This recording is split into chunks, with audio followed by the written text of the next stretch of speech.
If we could ever create a residence in the sky, a true residence, a true house, similar to what people live on the ground, that would be a home run in a high-rise, because it's, you know, the equivalent of having literally, you know, it's 2 units really. What's interesting is its size and its breadth.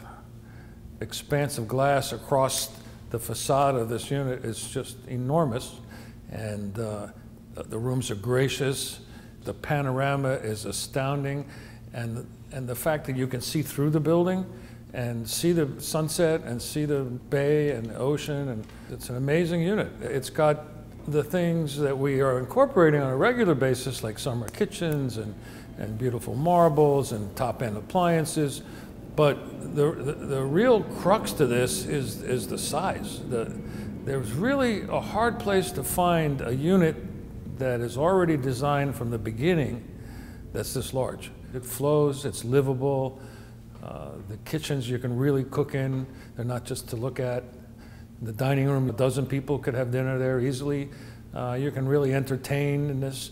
The balconies today are, what we're doing, particularly in the reserve units, are outstanding. They're just, imagine a 10-foot, 11-foot deep balcony that's 160 feet long. I mean, you could bowl on it, swim on it, run on it. It's just incredible. The panorama from these units is, I don't know of any that are quite as nice. It's one thing to be on the ocean, and you know, but at night it's dark. It's very dark, as a matter of fact. But this has all those buildings that all twinkling in the background, and the ocean and the bay. The position of Privé and the island, along with this type of unit, that's pretty much unmatchable. What we did is we created first a private elevator entrance, which got rid of the corridor. But more importantly, what it did is it allowed you to enter into the center of the unit, which then gave you the ability to have the unit go through the building. And that set up a situation where you now had 2 views, sort of interaction of nature.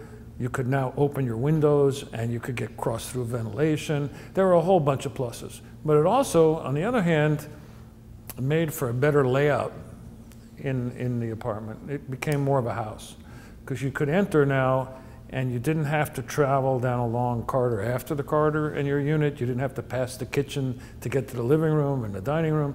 And all these things started changing what went on within the apartment. Let's talk about the sky residences, because those things are to die for.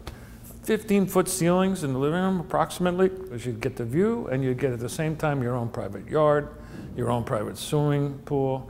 Those are things that people like, you know, so why not, you know? And the amenity on the roof is astounding. Because the site is an island, it has fantastic linearity, fantastic exposure of every unit, and that gives way to fantastic rooftop gardens. That it's really a house. It's got all the makings of a house. Houses don't have the ability to have somebody else maintain it. The maintenance issue in a home is a large driving factor for most people to go into an apartment. They're just, you know, tired of doing it. And this is kind of combining both worlds. And I think that part is, makes the Privé Sky Residences very unique. It speaks to kind of combining the worlds of single-family residence and apartment. And I think that's what's most unique about these.